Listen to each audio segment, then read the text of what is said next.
C'est Mardi Gras. Mon nom est Jeff Fillion. Vous êtes sur Radio X. J'espère que tout va bien malgré tout ce qui se passe. On essaie de se garder le plus sain possible. Écoutez, il faut se trouver des affaires. Le Canadien est là pour nous aider un peu. Victoire hier. On en parlait avec notre ami Max dans les prochaines minutes. D'ici 2 ans, beaucoup de stock. C'est Mardi Gras aujourd'hui, donc beaucoup d'affaires. Régent qui saute son tour. Ben, il saute pas son tour parce qu'il va être là demain. Donc, demain au lieu d'aujourd'hui. Mais Dom Moret est là pour le One to Punch à l'envers qu'on a fait il y a quelques minutes. Il y a... écoute, on a du stock, ça finit plus. J'ai ma chum Catherine qui va venir nous parler des coiffeuses parce qu'elle a parti une pétition. Donc, ma chum Catherine Morissette du Saguenay, une amie d'enfance, qui est mairesse également. Elle est installée à Chicoutimi-Nord, mais elle est, vu qu'elle a un chalet au Valinois, centre de ski, elle est mairesse depuis plusieurs années de la ville de Saint-David-de-Falardeau. On la voit dans les médias de temps en temps. C'est une fille qui jase pas mal.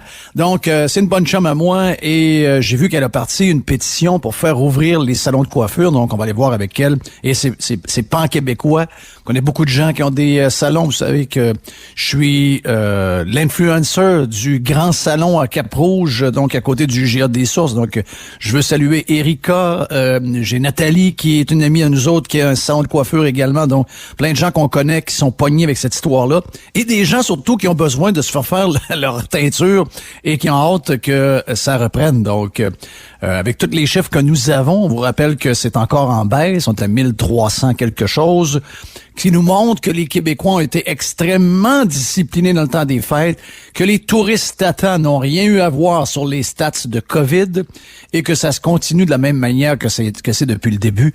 La COVID se propage dans le réseau de la santé. Bon, les écoles étant en break, ça donne probablement de meilleurs chiffres. Donc, on verra au cours de la prochaine semaine et des 10 prochains jours si ça va remonter un peu avec le retour des enfants à l'école. Mais pour l'instant, so far, so good. C'est des très, très bonnes nouvelles. Bravo à tout le monde encore pour votre discipline. Vous avez un grand, grand cœur. JC, t'es salué. Salut. Jerry, on vient de l'entendre un peu. Mr. White nous ont concocté un gros mardi gras, donc beaucoup, beaucoup, beaucoup de choses. Puis les auditeurs, on vous aime. C'est plus froid ce matin. Ça même chose pour demain, même chose pour jeudi. Je regardais un peu. La bonne nouvelle, c'est que Carlos Ramirez m'a envoyé quelques petites cartes m'expliquant on est rendu quoi, le 19 janvier? Exactement. Donc, j'ai les 10 prochains jours. Il y a des tempêtes qui vont se former un peu partout, qui vont nous arriver, entre autres, du Colorado, donc ce qu'on appelle des Colorado Clippers. Donc, c'est des petites tempêtes qui, souvent, on a au Québec, qui viendraient nous domper un petit 10, un petit 15, un petit 20 centimètres. Oh! Eh ben, pour ceux qui veulent avoir de la neige pour le skidoo, en espérant que ça dure, le skidoo, parce qu'on a vu qu'en Ontario, il y a des endroits où on va arrêter le skidoo à cause de la COVID. Malheureusement, les tempêtes de neige qui passent en ce moment, on va être évité un peu en raison du temps plus froid. Donc, on a comme un dôme qui va nous protéger des prochaines tempêtes. D'ici les 2 prochaines semaines, il n'y a rien qui va venir nous affecter vraiment. Donc, on va être déjà à la fin janvier. Les bancs de neige sont pas ben gros pour avoir un bon fond pour le ski, pour le skidoo. Mais il va falloir espérer avoir un mois de février, peut-être un mois de mars un peu plus neigeux, mais jusqu'à maintenant, on est épargné. D'abord, par la douceur. Là, ça l'est pas aujourd'hui, mais on a été épargné par la douceur. Et là, on est épargné par le froid, donc c'est un dôme qui nous protège. Donc, j'ai vu les cartes des 10 prochains jours, plusieurs systèmes qui nous frôlent, mais rien va venir faire tomber vraiment beaucoup de neige au Québec au cours des 10 prochains jours.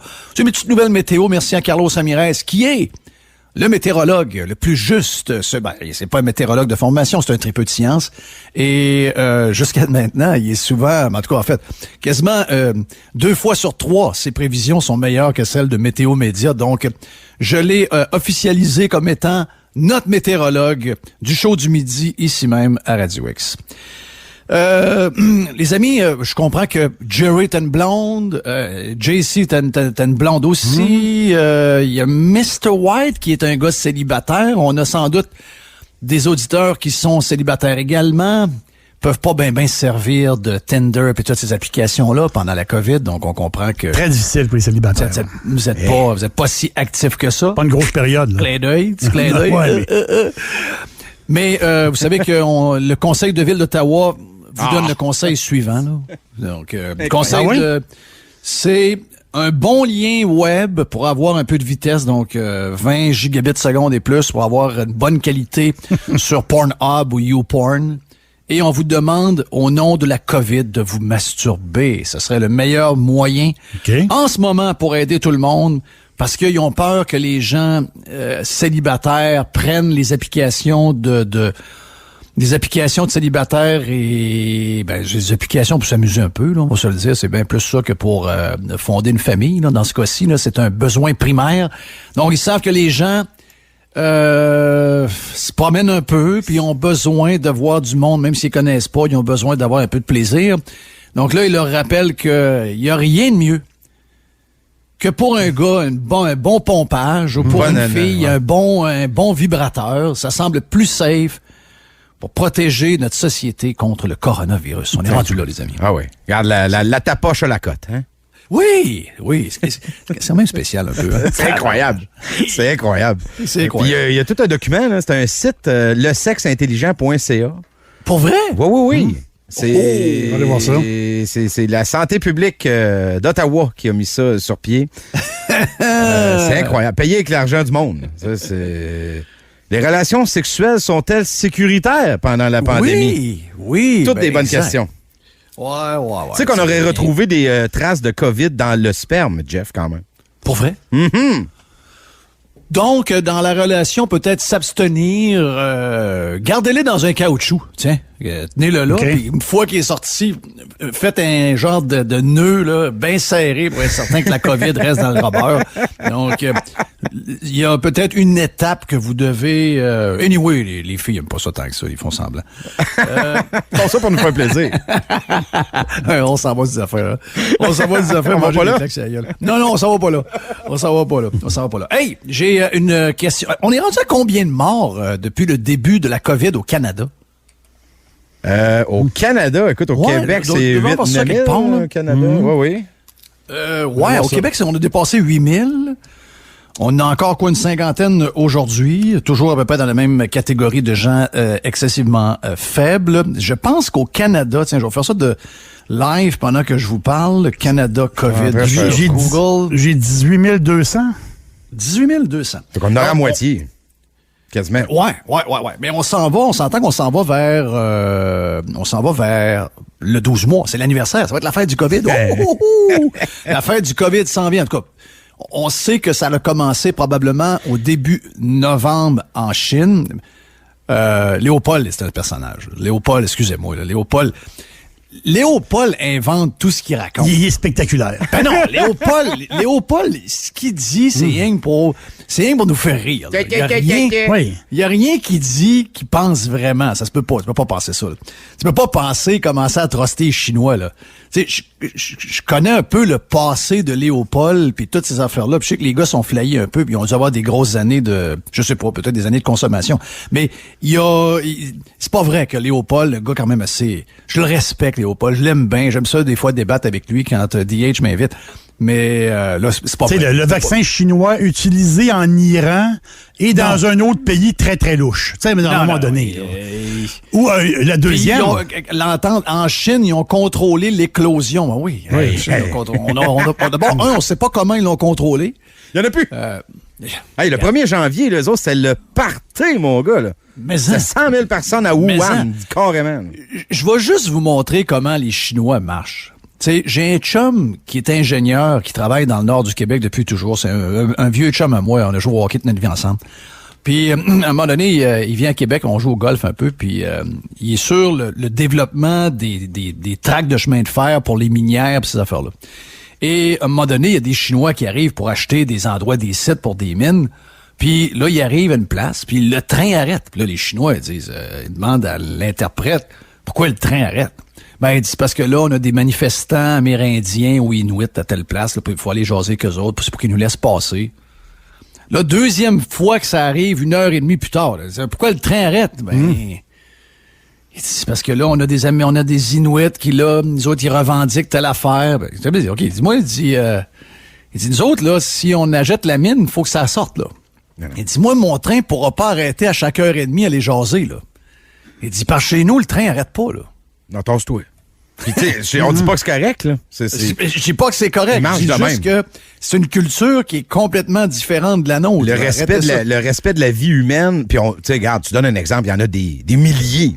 Tu sais, que le respect de la vie humaine en Chine, ça vaut pas yard plus qu'un animal, là. C'est non, rien ça, d'autre. c'est... Donc, tu sais, le virus chinois qui est parti de là, on sait même pas de où il est parti. La gang de l'Organisation mondiale de la santé parle d'une gang d'idiots, toi, qui ont décidé d'aller faire enquête, non pas la semaine après qu'ils ont découvert qu'il y avait un virus qui partait de la Chine. Ils viennent d'arriver il y a une semaine. Ils viennent d'arriver à Wuhan pour enquêter sur l'origine du coronavirus.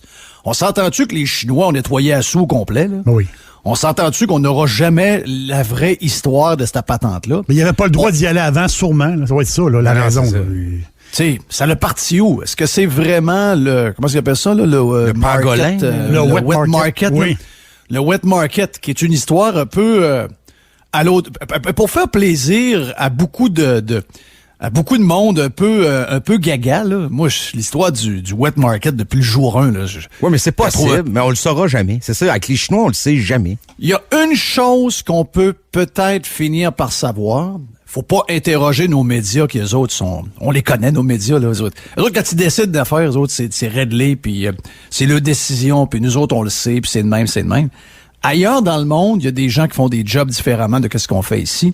Mais le Jérusalem Post, qui est un journal anglais en Israël depuis 1930, a des dossiers sur ce qui se passe à Wuhan et, entre autres, la médecin qui a été la première, qui a levé la main en disant « Il y a le coronavirus » et elle, cette femme-là, médecin, comme par hasard, elle a disparu. Il semblerait qu'on aurait des preuves maintenant via un message qui était fait sur WhatsApp qu'elle serait vivante. Et si jamais cette personne-là est capable de sortir de la Chine vivante et raconter ce qu'elle a à raconter, elle confirmerait que ce serait effectivement d'un laboratoire à Wuhan. C'est pour ça qu'elle a disparu. Donc, ce que vous pensez de où il vient, ce que je veux vous dire, c'est que votre opinion est aussi bonne que celle de l'autre. Oh, il y a des théories, il y en a plein, là. Ah oui. L'histoire du wet market en est une. C'est pas parce que les médias, c'est pas parce que Paul Larocque et son panel ont décidé que c'était la bonne que ça l'est. Puis si jamais vous dites que ça l'est, puis quelqu'un vous traite de complotiste, nous savons maintenant que traiter quelqu'un d'autre de complotiste, merci à Régis Labaume, c'est pas très grave. Il l'a dit hier. Ouais, c'est vrai. Il l'a dit hier à Jeff Gosselin. Voyons donc, depuis quand que c'est insultant de traiter quelqu'un de complotiste? C'est quand même un peu spécial. Alors qu'il a retiré ses pubs ici à cause de ça. Là. Ben oui, ce qui était... Parce qu'on était supposément des complotistes. Ben oui, mais tu sais, Labaume... Appelons-le Monsieur Chochotte. C'est day-to-day, hein, Régis? Monsieur Chochotte, donc appelons-le comme ça.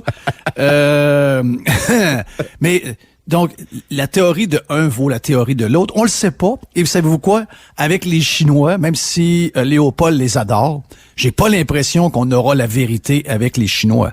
Mais c'est drôle pareil. De tous les pays du monde, le seul pays qui a amélioré son économie dans la dernière année, c'est la Chine. Tu sais, que ce soit eux autres ou pas, Jeff, ils en ont profité à 150 %. Ils en ont-tu profité? C'est l'enfer. C'est l'enfer. Mais pourquoi je vous demandais, puis on va accueillir dans les prochaines secondes notre chum Yann Sénéchal, mais pourquoi je vous demandais combien de morts on avait de la COVID puis qu'on célébrait l'anniversaire, c'est que, savez-vous qu'on va arriver... C'est beaucoup le Québec qui scrape tous les chiffres, là. Mais si on n'avait pas eu le Québec au Canada, le Canada aurait eu des très bons chiffres. J'ai les chiffres par province en passant, là. 9087 morts au Québec. Ça, c'est la moitié. On est à 18 100. Les chiffres à Jerry, c'était exactement ça. Oui, on a beaucoup parlé. On est 21% de la population canadienne. Oui. Puis là, on a beaucoup parlé de l'Alberta. Ça va pas bien, l'Alberta. Ils en ont 1400, eux autres. Oui. Mais le prorata de population. OK, ben l'Ontario, hein, sont plus que nous autres. Ils sont quoi, 10, 11 millions? Ils sont 13, 14 millions. Bon, 5400. Hein, en Ontario aussi, c'est l'enfer. C'est la moitié de nous autres. Mais ces chiffres-là, c'est une chose. Mais que les médias qui ont aidé la CAQ à rentrer dans la tête de 25% de la population, que ces chiffres-là étaient dus par des gens qui font des affaires de travers, comme si ailleurs, il n'y avait pas de monde qui challengeait les règles puis qui se voyait pas en cachette, etc. Oui. D'avoir réussi à rentrer dans la tête de certains Québécois que nos mauvais chiffres sont reliés à la discipline des Québécois. Moi, je trouve que c'est le coup magique que la CAQ et les médias ont réussi à faire. En tandem, là, on s'entend que c'est une équipe qui ont réussi à le faire, mais ça nous en dit beaucoup sur une partie de la population qui est probablement complètement brainwashée par les médias. Mais c'est triste de voir que ces gens-là sont vraiment certains dans leur tête que la raison pourquoi on a plus de morts, c'est parce que les Québécois sont beaucoup indisciplinés par rapport à ailleurs. On va dire de quoi? Je veux juste vous dire qu'il y a du monde dans des stands qui vont voir des matchs de football. Oui. Il y a des jeunes qui font du sport partout comme si c'était la vie d'avant. Donc, si vous me dites que les Québécois sont indisciplinés, c'est parce que vous n'avez pas sorti chez vous, donc, le chiffre que je veux vous donner, c'est le nombre de décès au Canada par année reliés à la consommation de tabac. Donc, cancer et maladies pulmonaires. C'est 21 200 morts par année, année après année. Ça augmente, là, parce que la population augmente et la population est vieillissante. Donc, 21 200 morts. Ça, c'est la cigarette direct dans le tabac, là. Oui. C'est pas un problème. Au Québec, c'est 28 à 30 personnes par jour. C'est quand même spécial que des gens qui nous font faire des choses que jamais on n'aurait pensé vivre de notre vivant, perdre des droits aussi basiques que les droits qu'on nous a enlevés, que ces gens-là, au nom de la santé publique et de l'urgence sanitaire, depuis 100 ans, laissent le tabac se promener comme ça et fait autant de victimes. Je vous dis pas que je veux enlever le tabac, c'est pas ce que je vous dis. Je vous dis que pourquoi ce comportement-là, si libertarien envers le tabac, et pourquoi cette panique envers un virus qui finalement va tuer le même nombre. Et je vous dirais que le tabac tue des gens plus jeunes que le virus de la COVID. Donc, des gens qui tombent malades à cause du tabac puis qui vont mourir à 60 ans. Mon père a 67 ans. Dans soixantaine, c'est pas rare pantoute. Mon père, 67 ans, qui avait pas fumé depuis 17 ans, mais qui avait fumé beaucoup jeune puis qui s'est été rattrapé par ça puis il en est décédé. Donc, dans ces années-là, il savait pas trop ce qu'il faisait. Il pensait qu'il était des hommes en fumant. Mais aujourd'hui, on a encore 20% de la population québécoise qui fume et la santé publique fait rien. La santé publique, elle demande rien. La santé publique, il n'y a pas de panique nulle part. Pourtant, il va y avoir à peu près le même nombre de morts que nous avons actuellement. C'est comme pas grave. Puis ça remplit les hôpitaux, puis ça nous coûte des milliards. Puis c'est comme pas grave. Encore une fois, je veux pas enlever rien. Mais je veux juste comparer. Des fois, on se dit, il y a comme un bout que je saisis pas. D'ailleurs, tu sais, on va le demander tout de suite comme première question à Yann Sénéchal. C'est quoi que je pogne pas là-dedans? Pourquoi il y a autant de morts dans un paquet d'affaires? Puis quand on arrive avec on dirait qu'il y a une mort qu'on n'accepte pas. Oh, là, on a décidé qu'on avait la panique sur un virus. On accepte depuis des années le nombre de décès avec l'influenza. Des années et des années. On sait qu'on va perdre beaucoup de monde. Les gens dans les CHSLD qui y travaillent le savent comment c'est janvier, février. C'est des mois tellement tristes où les étages se vident au complet ou presque de gens qui meurent de l'influenza.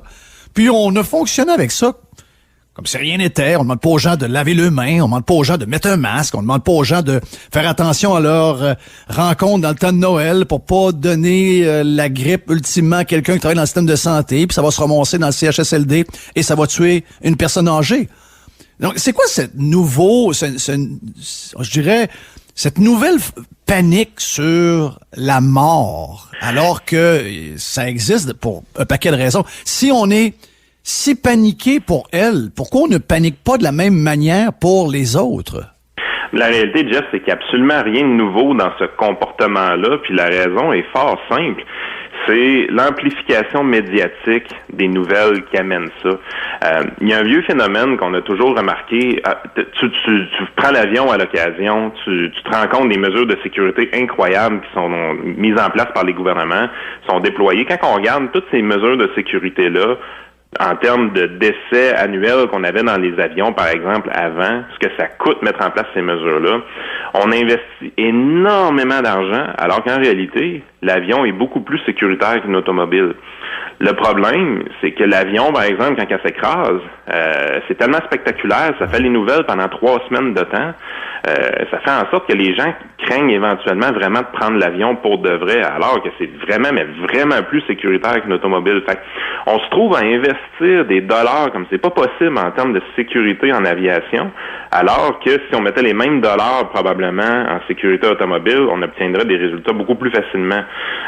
Mais c'est le même principe avec la COVID. Il y a effectivement des conditions de santé qui sont plus faciles à prévenir, l'obésité, le tabac, des choses comme ça, qui amèneraient des résultats de santé publique beaucoup plus grands que les efforts qu'on fait là présentement pour le virus. Mais le problème, c'est que même si tu as 30 personnes par jour qui meurent du tabac à chaque jour, ben on s'en fout. Les médias en parlent pas, donc ça existe pas.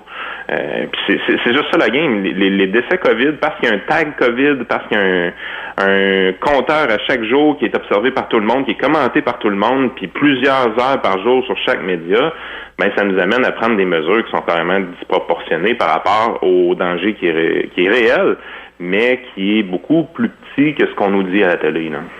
Mais c'est ça, quand on peut tomber dans la bouffe, on peut tomber dans la consommation de glucides, on peut remonter au fameux genre de ce qu'on nous présentait comme étant les 5 éléments là du comment est-ce qu'on appelait ça, le menu canadien, je me rappelle plus du terme là. Le guide alimentaire. Le guide alimentaire canadien qui a finalement a peut-être tout scrappé, puis c'est là qu'on a commencé à être plus gros que jamais. Donc tout ça, puis on le voit aussi dans le combat contre les virus, les sociétés plus minces. Donc, les sociétés, mettons, asiatiques, certaines sociétés où les gens mangent moins de glucides, moins ci, moins ça, ces gens-là réagissent mieux en général. Donc, ce qui fait que souvent, on va avoir une surprise de quelqu'un de 64 ans qui va mourir de la COVID. C'est justement son taux de diabète, son l'embonpoint, etc. Donc, beaucoup relié à la nourriture qu'on bouffe, au style de vie que nous avons. Et ça non plus, c'est pas quelque chose qui a l'air à les alarmer tant que ça, alors qu'on mange de plus en plus de bouffe transformée, de plus en plus de bouffe bourrée de sel, bourrée de glucides, bourrée de tout ce que tu veux. Et là, on parle de quelque chose qu'on se met dans la bouche probablement 3 fois par jour. Et là non plus, il semble pas y avoir de panique comme on en a actuellement. Parce que si on se met à paniquer sur tous les sujets qui causent la mort de l'homme, comme on le fait actuellement, on va dire de quoi? On aura passé de 24 heures d'une journée paniquée, là. Oui, puis on a une relation très malsaine avec la mort d'un certain sens, parce qu'il y a plusieurs sujets qui sont tabous puis qu'on n'ose pas parler. La réalité, c'est qu'on a eu une phobie pendant un certain temps juste d'étirer la vie humaine sans arrêt, l'étirer, combattre la maladie, tout faire en sorte pour l'étirer le plus longtemps possible. Puis des fois, on oublie un peu la qualité de vie. On commence à avoir ce débat-là, puis on voit qu'on n'est pas très mature dans ce débat-là. Le Québec a fait des pas en avant, le Canada aussi, avec l'aide médicale à mourir, mais on voit qu'il reste du travail à faire énormément de ce côté-là. On a vraiment une mauvaise relation avec la mort. On n'est pas zen du tout quand ça vient le temps de penser à ça. Puis, c'est important, je pense, comme société, de savoir comment mourir, oui, dans la dignité, puis le parcours qui nous amène vers cette mort-là. Je veux dire, de penser qu'il y a autant de gens qui meurent d'une grippe à chaque année, puis ça, bien avant la COVID, je pense que personne n'avait réalisé que c'était ça, une des causes de décès les plus importantes à chaque année. Mais on se rend compte aussi que quand on arrive à la fin, on est extrêmement faible parce qu'effectivement, une grippe vient à bout de nous. Fait que cette prise de conscience-là, j'espère que ça va nous aider à améliorer un peu ces débats de société-là, parce que présentement, je l'ai dit hier, puis je vais le répéter, il y a plusieurs décès COVID que la comorbidité principale, c'est l'Alzheimer. Il y a plusieurs de ces décès-là, en réalité, la personne n'est pas morte d'Alzheimer, elle n'est pas nécessairement morte de la COVID, elle est morte tout simplement parce que la famille a décidé de la laisser partir.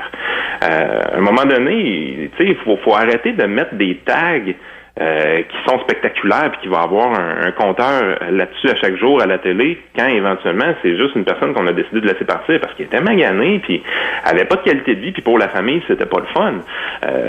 Moi, à un moment donné, si quelqu'un avait l'Alzheimer avancé et décédé de la COVID, puis on n'a pas fighté, on n'a pas essayé de lui sauver la vie, je suis désolé, c'est pas un décès COVID. Ça devrait pas l'être. Mais parce que les médias ont besoin de sensationnalisme, parce qu'on a besoin de parler de ces nombres de décès-là tous les jours, on freak un peu avec ça. Puis évidemment, il y a toute la notion aussi des modèles mathématiques. Les gens vont nous dire, ouais, mais si on faisait aucun effort, il y aurait beaucoup plus de morts que éventuellement selon le fichier Excel de tel monsieur. Ouais, peut-être, mais en même temps, tout le monde a accepté de se laver les mains puis de faire la distanciation, puis ça, c'était efficace. C'est tout le reste qui semble pas si efficace que ça, mais il y a personne qui ose vraiment en parler. Puis ils n'auront pas le choix, là. Ils n'auront pas le choix. Avec les chiffres qu'ils ont, ils n'auront pas le choix de reculer à un moment donné. Ils peuvent pas garder ça. Ils peuvent pas s'en aller dans le mur de même depuis le printemps puis continuer à nous mettre ça sur le dos. Là, ils sont aidés. Ils sont aidés par des médias. Ils sont aidés par certains médecins qui ont pogné à piqûre à la bombe d'être présents dans les médias. Donc, des médecins, il y en a un qui a l'air fatigué au bout, là, il a dû des vacances. Mais lui, moi, je lui permettrais d'être touriste à terre, d'aller se reposer quelque part au Mexique pendant une semaine. Mais c'est des gens qui nous racontent n'importe quoi. Les hôtels, c'est dégueulasse pour les Québécois qui font des... Ils ont pas de chiffres. Ils savent pas combien il y a eu de parties dans les hôtels. Il y en a peut-être eu 2 à grandeur du Québec. Mais là, c'est les hôtels. Puis il y a une autre affaire, c'est ça tantôt. Puis il y a une autre ici. On est un peu tannés de tout leur discours, mais la réalité, c'est que de plus en plus de gens, même les gens les plus modérés, commencent à mettre des petits posts sur Facebook en disant qu'ils commencent à en avoir plein le casse, de voir que finalement les cas baissent, puis que c'est tout l'inverse de ce que nous avait dit, puis qu'on s'est fait chicaner, puis on s'est fait imposer de rester dans la maison, puis les commerces sont fermés. Puis finalement, il y avait peut-être pas de raison de le faire, parce que le problème est encore à l'intérieur du réseau de santé. Et je te parle de ça, du réseau de la santé, Yann, c'est vers ça que je voulais t'amener. On est en 2021, on est capable d'avoir des stats sur la mobilité des Québécois via Google. J'imagine que Apple peut nous sortir la même chose. Ça nous a montré que les Québécois sont très disciplinés par rapport à d'autres en Amérique du Nord. Donc, contrairement à ce qui nous est raconté par les médecins qui parlent dans les médias et les membres des médias et les politiciens, les chiffres montrent l'inverse. Par contre, il y a des chiffres qu'on n'a pas et j'ai hâte qu'on fasse le saut technologique dans plusieurs domaines, entre autres le domaine de la santé. Ça va être le temps de lâcher les fax puis de commencer à embrasser la technologie d'aujourd'hui. J'ai des chiffres devant moi des hôpitaux américains. OK? Les hôpitaux américains, quand on voit dans les médias, il y a beaucoup de monde de la COVID, tel hôpital à Los Angeles est débordé, alors qu'il y a des milliers d'hôpitaux, on parle de l'hôpital où ça va mal. Et là, j'ai des chiffres devant moi qui sont fournis par les déplacements de téléphones. OK? Oh. Donc, c'est les téléphones qui servent de compteur à savoir quel est le trafic dans les hôpitaux. Et si je compare le mois de janvier 2021 et le mois de janvier 2020, avant la COVID, il y a 34% moins de trafic dans les hôpitaux américains qu'il y en avait l'année passée. J'aimerais beaucoup qu'on ait ces chiffres-là pour savoir, quand on nous dit que le système de santé est en train de s'écrouler, il nous manque de data. Il y a de l'information que nous n'avons pas. On leur demande de l'information, ils ne veulent pas nous la donner. Oui. Si on avait ce genre de data-là, écoute, c'est un organisme fédéral qui fournit ce data-là, mais évidemment, il y a tout le temps un lag. Par exemple, en 2019, on sait qu'il y avait eu 732 000 hospitalisations au Québec. Moi, mon guess, c'est qu'on va finir l'année puis il va en avoir en bas de 700 000. Je te dirais, on verra. Là, c'est juste un guess comme ça, mais sérieusement, j'ai pas l'impression que je vais me tromper beaucoup. J'ai hâte que le data soit mis à jour pour pouvoir le regarder. Mais avant les fêtes, j'avais fait des calculs, justement. Les hospitalisations COVID représentaient quel pourcentage de nos hospitalisations dans l'année? Puis le chiffre auquel j'arrivais, c'était 1,8%. Donc, 1,8% de nos hospitalisations étaient des hospitalisations COVID.